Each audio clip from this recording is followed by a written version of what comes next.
श्री शिवाय नमस्तुभयम। दोस्तों, जैसा कि आप सभी लोग जानते हैं कि 14 अप्रैल 2026 यानी मंगलवार को पड़ रही है वैशाख मास की कृष्ण पक्ष द्वादशी तिथि। और दोस्तों, यह वह तिथि है जो वैशाख मास में पड़ने वाली सबसे बड़ी तिथि है, क्योंकि यह मंगलवार के दिन पड़ रही है और इसका बहुत ही बड़ा और विशेष महत्व होता है। पूज्य गुरु जी ने कहा है कि अगर कभी भी मौका लग जाए और वैशाख महीने की द्वादशी तिथि मंगलवार को पड़ जाए तो आप लोगों को एक चुटकी काला तिल वाला उपाय तो अवश्य ही करना चाहिए। इन दोनों का संयोग बहुत ही कम आता है। इसी के साथ में गुरुजी ने अपनी शिव पुराण कथा में बताया है कि इस दिन आपको एक चुटकी काला तिल वाला उपाय तो आपको अवश्य ही करना चाहिए, क्योंकि ऐसा दिन पूरे साल में सिर्फ एक ही बार आता है। और दोस्तों, आप सभी लोग जानते हो कि मंगलवार द्वादशी तिथि का अगर सबसे बड़ा कोई उपाय है तो वह एक चुटकी काला तिल वाला उपाय है। तो दोस्तों, मंगलवार द्वादशी तिथि के दिन आप लोगों को इस एक चुटकी काला तिल वाला उपाय को जरूर करना है। बहुत सारे लोग होंगे जिन लोगों ने इस उपाय को ना किया हो, मतलब पूरा साल निकल गया, उन्होंने किसी भी दिन इस चुटकी काला तिल वाला उपाय को ना किया हो। पर दोस्तों, आपके पास एक आखिरी मौका बचा हुआ है। तिथि के दिन है, इस दिन आप लोगों को इस वाले उपाय को जरूर कर लेना है। भले ही आपने पूरे महीने भर इस उपाय को ना किया हो, पर अगर आपने इस महीने के मंगलवार वाले उपाय को कर लिया तो आपको इस उपाय को करने का वह फल मिलेगा जिसकी आपने कभी कल्पना भी नहीं करी होगी।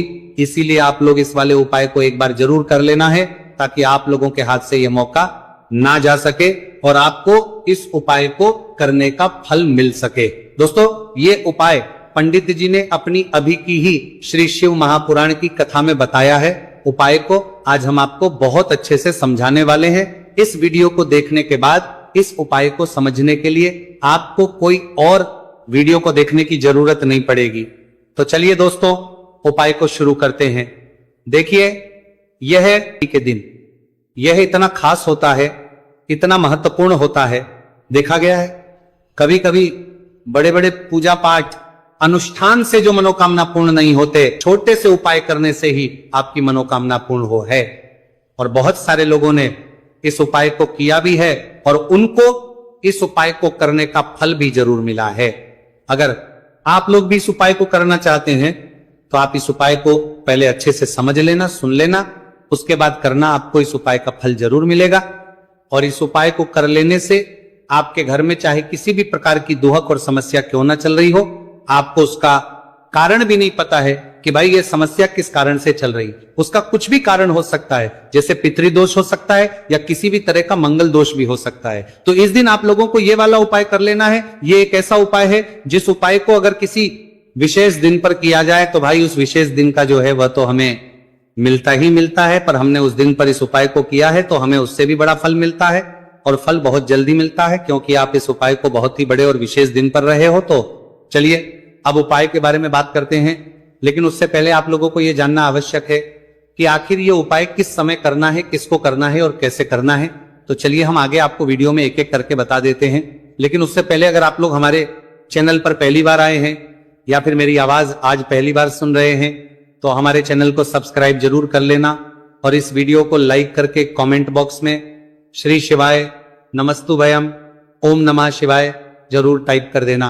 तो दोस्तों, इस एक चुटकी काला तिल वाला उपाय को हमें इस मंगलवार करना है। किसको करना है, किस समय करना है और कहां पर करना है, ये सारे सवालों के जवाब आपको इस वीडियो में मिल जाएंगे। और जो ये वीडियो देखेगा भाई, उसको एक चुटकी काला तिल वाला उपाय जरूर करना चाहिए, क्योंकि इस दिन काला तिल का भी बहुत ही बड़ा और विशेष महत्व होता है। और बात आ जाए एक चुटकी काला तिल वाला उपाय की, तो ये सोने पे सुहागा वाली बात हो जाती है और ये एक बहुत ही बड़ा उपाय हो जाता है इस मंगल का। तो अब दोस्तों, इस एक चुटकी काला तिल वाला उपाय को आखिर करना किसको है, सबसे पहले हम लोग वो बात जान लेते हैं। तो देखो, घर की जो बड़ी माताएं बहनें होती हैं, उन माताओं बहनों में से कोई भी एक बड़ी माता बहन इस वाले उपाय को कर सकती है। और दोस्तों, अगर आप तो अपने घर में से सभी सदस्यों को भी इस उपाय को करवा सकते हैं। अगर किसी व्यक्ति की खुद की कोई मनोकामना है, खुद की कोई दुख और परेशानी है जो कि वो अपने लिए ही करना चाहता है इस वाले उपाय को, तो वो खुद अपने लिए भी कर सकता है। बाकी अगर कोई घर में से ऐसा है जो कि अपने पूरे घर परिवार की सुख और शांति के लिए ये वाला उपाय करना चाहता है, तो भाई वो भी कर सकता है, उसमें भी कोई दिक्कत वाली बात नहीं है। कहने का मतलब है कि इस उपाय को हर एक सदस्य भी कर सकता है और पूरे घर परिवार के सदस्य के लिए घर की बड़ी माताओं बहनों में से कोई एक माता बहन भी कर सकती है। माताएं बहनें अगर घर में उपस्थित ना हो या वो ये वाला उपाय ना कर पा रही हो तो फिर घर का कोई बड़ा सदस्य भी इस एक छुटकी काला तिल वाला उपाय को कर सकता है, चाहे फिर वो पुरुष ही क्यों ना हो, उसमें कोई भी दिक्कत वाली बात नहीं है। उसके बाद में दोस्तों जो अगला प्रश्न निकल आता है वो ये आता है इस उपाय को लेकर कि आखिर इस उपाय को हमें किस समय करना है, सुबह के समय करना है कि शाम के समय करना है। तो देखो इस वाले उपाय को आप लोग सुबह के समय भी कर सकते हो और शाम के समय प्रदोष काल में भी कर सकते हो। अब अगर आप पूछो कि भाई सबसे उत्तम समय कौन सा रहेगा इस एक छुटकी काला तिल वाला उपाय को करने का, तो हम आपसे बस यही कहेंगे कि इस उपाय को आप सुबह के समय करेंगे तो ज्यादा बेहतर होगा। बाकी अगर प्रदोष काल शाम के समय भी करेंगे तो भी अच्छा होगा, उसमें कोई भी दिक्कत वाली बात नहीं है। तो अब दोस्तों जो अगली सबसे बड़ी और महत्वपूर्ण बात आती है वह ये आती है कि सुबह अगर हम उपाय को करेंगे तो हमें कितने बजे से लेकर कितने बजे तक के बीच में करना है, और शाम के समय प्रदोष काल में करेंगे तो हमें कितने बजे से लेकर कितने बजे के बीच में करना है। तो देखो सुबह जितनी जल्दी हो सके आप उपाय को करने की कोशिश करना, कि अगर किसी कारणवश लेट भी हो जाओ, थोड़ी देर भी हो जाए तो 10 या 11 बजे तक भी आप उपाय कर लेना, पर 12 बजे से ज्यादा देरी ना हो, ठीक है, इस बात का ध्यान रखना। उसके बाद में दोस्तों अगर शाम के समय प्रदोष काल की बात करें, प्रदोष काल का जो समय है होता है वो शाम के 6 बजे से शुरू हो जाता है। मतलब शाम के 6 बजे से लेकर 7 बजे के बीच का जो समय होता है ये समय प्रदोष काल का समय होता है। तो आप उपाय को 7 या 8 बजे के बीच में भी कर सकते हो। मतलब शाम के 6 बजे से रात 8 बजे के बीच में आप कभी भी इस वाले उपाय को कर सकते हो, उसमें कोई भी दिक्कत वाली बात नहीं है। देखिए यदि आपके जीवन में संकट बहुत ही अधिक चल रहे हो, समस्याएं बहुत ही अधिक चली हो, एक एक रूप खर्च करने आपको बस ओढ़ रहा है, भूमि से जुड़ी हुई कोई भी समस्या हो, या फिर आपके विवाह से जुड़ी हुई कोई भी समस्या हो, या आपके व्यापार से जुड़ी हुई कोई भी समस्या हो, तो आपकी यह सारी समस्या इस होने वाली है। तो चलिए दोस्तों जानते हैं उस विशेष उपाय के बारे में। देखिए इस वीडियो में हम पूज्य गुरु जी द्वारा बताए गए 3 बहुत ही चमत्कारिक उपायों के बारे में जानेंगे। देखिए ये जो उपाय है आपके जीवन से दुर्भाग्य का तो अंत करेंगे ही, साथ ही साथ यदि आपके जीवन में धन की समस्या चल रही है तो वह सभी भी आपकी समाप्त हो जाएंगी। देखिए गुरुजी ने बताया है कि जब भी मंगलवार द्वितीया तिथि का दिन पड़े तो हमें कर्ज मुक्ति के लिए कुछ उपाय करने चाहिए। इसी के साथ हमें धन प्राप्ति, भूमि से जुड़े कार्यों और विवाह के लिए भी उपाय करने चाहिए। तो चलिए दोस्तों जानते हैं गुरुजी द्वारा बताए गए सबसे पहले उपाय के बारे में। देखिए यह उपाय विशेषकर उन लोगों को करना है जिनकी भूमि से जुड़ी कोई भी समस्या चल रही हो, यानी कि उनकी भी जमीन से जुड़ी हुई समस्या चल रही है, यानी कि जो लोग मकान खरीदना चाहते हैं, या फिर उनका खेत से जुड़ा कोई भी केस चल रहा है, या फिर जिनके भी विवाह में विलंब हो रहा है, या फिर जिन भी लोगों के जीवन में कर्ज बहुत ही अधिक बढ़ने लगा है, कर्ज जो है वह चुका नहीं पा रहे हैं, तो गुरुजी ने कहा है कि ऐसे लोगों को यह उपाय करना चाहिए। देखिए इस उपाय के लिए आपको थोड़े से काले तिल ले लेने हैं। देख आपको मात्र 1 चुटकी काले तिल ले लेने हैं। इसी के साथ में आपको थोड़ा सा शहद ले लेना है। फिर सबसे अंत में आपको 1 लोटा शुद्ध जल ले लेना है। तांबे के पात्र के अंदर आपको अपने घर से शुद्ध जल ले लेना है और इन सभी सामग्रियों को आपको लेकर के पहुंच जाना है भगवान शिव के मंदिर में। देखिए पूज्य गुरु जी ने बताया है कि इस उपाय को आप सुबह से लेकर के शाम तक किसी भी समय में कर सकते हैं। देखिए मंदिर पहुंचने के आप जो काले तिल लेकर के गए थे उनमें आपको थोड़ा सा शहद लगा लेना है। देखिए आप जो शहद लेकर के आए हैं उस शहद में आपको ये काले तिल अच्छे से डुबो देना है, और शहद से युक्त ये जो काले तिल हैं इन्हें आपको शिवलिंग पर अर्पित कर देने हैं, या फिर आपको शिवलिंग के चारों तरफ अच्छे से काले तिल का लेपन कर देना है। पूज्य गुरु जी ने बताया है कि लेपन करते समय यदि आपके जीवन में कर्ज से जुड़ी समस्याएं चल रही हैं, लेपन करते समय आपको आर्यन मुक्तेश्वर महादेव का स्मरण करना है, या फिर आपके जीवन में विवाह से संबंधित या फिर जमीन से संबंधित कोई भी समस्या चल रही है तो फिर आपको मंगलेश्वर महादेव का स्मरण करना है। इसके बाद जो आप जल लेकर के आए हैं उसे आपको धीरे धीरे शिवलिंग पर अर्पित कर देना है, तथा आपको लगातार शिव महापुराण के मूल मंत्र श्री शिवाय नमस्तुभयम, इस मंत्र का जाप करते रहना है।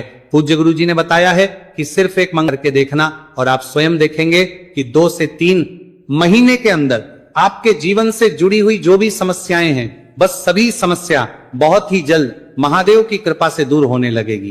तो दोस्तों, इस प्रकार से आपको यह पहला उपाय ना है। अब हम जानते हैं दूसरे विशेष उपाय के बारे में। देखिए, इस उपाय के लिए आपको एक प्यारी सी बेलपत्र ले लेनी है।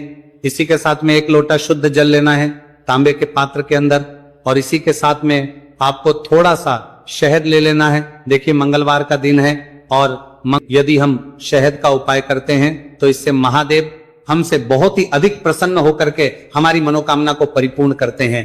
देखिए दोस्तों, यदि आपको बेलपत्र नहीं मिल पाती है तो आप भगवान शिव के शिवलिंग पर जो बेलपत्र छड़ी हुई होती है उसे शुद्ध जल से धोकर के उसका उपयोग कर सकते हैं। तो इन सभी सामग्रियों को आपको भगवान शिव के मंदिर में लेकर के पहुंच जाना है।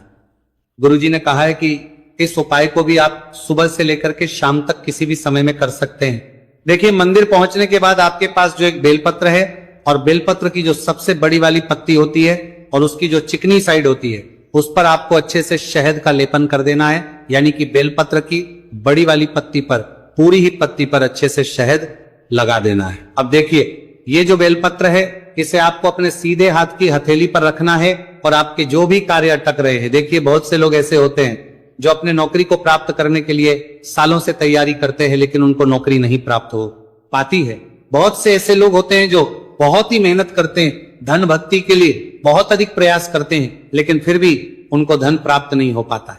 तो गुरुजी ने बताया है कि जब भी आपको अपने कार्यों में सफलता ना मिले तो फिर आपको मंगलवार के दिन इस उपाय को अवश्य करना चाहिए। देखिए, अब आपको जिस भी कार्य में सफलता प्राप्ति करनी है उस कार्य को सफल बनाने के लिए आपको महादेव से प्रार्थना कर लेनी है और फिर यह जो एक बेलपत्र है इसे आपको भगवान शिव के शिवलिंग पर अर्पित कर देनी है। देखिए, बेलपत्र की चिकनी साइड जिस पर आपने शहद लगाए है वो शिवलिंग से स्पर्श रहेगी और इसकी जो डंडी है वो आपको जलाधारी की ओर रखनी है।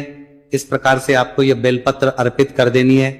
अब देखिए, आप जो 1 लोटा जल लेकर के आए हैं उसे आपको भगवान शिव के शिवलिंग पर धीरे धीरे अर्पित कर देना है। श्री शिवाय नमस्तु भयम इस मंत्र का जाप करते हुए देखिए, जैसे ही यह जल शिवलिंग से होकर के जलाधारी की ओर बह करके आएगा तो इसे आपको थोड़ा सा अपने सीधे हाथ की हथेली में झेल लेना है। इस जल को आपको अपनी दोनों आंखों पर लगा लेना है और इस जल का थोड़ा सा छिड़काव आपको अपने शरीर पर कर लेना है। पूज्य गुरुजी ने बताया है कि जब भी हम मंगलवार के दिन शहद वाली बेलपत्र शिवलिंग पर अर्पित करते हैं तो इससे हमें महादेव हर कार्य में सफलता प्राप्त करवाते हैं। यदि हमें अपनी मेहनत करने के बावजूद भी पर्याप्त मात्रा में सफलता नहीं मिल पा रही है तो गुरुजी ने कहा है कि आपको मंगलवार यह चमत्कारिक उपाय अवश्य ही कर लेना है। अब दोस्तों, हम जान लेते हैं गुरुजी द्वारा बताए गए तीसरे विशेष उपाय के बारे में। देखिए, इस उपाय के लिए भी आपको मात्र 1 लोटा शुद्ध जल ले लेना है तांबे के पात्र के अंदर। फिर इसी के साथ में आपको एक प्यारी सी बेलपत्र ले लेनी है। बेलपत्र आपको ध्यान रखना है कि कैसे भी कटी हुई, खंडित नहीं होनी चाहिए। अब देखिए, मात्र 2 सामग्री लेकर के आपको भगवान शिव के मंदिर में पहुंच जाना है। पूज्य गुरुजी ने बताया है कि यह उपाय विशेषकर उन लोगों को करना है जिनकी कोई भी विशेष मनोकामनाएं जो कई दिनों से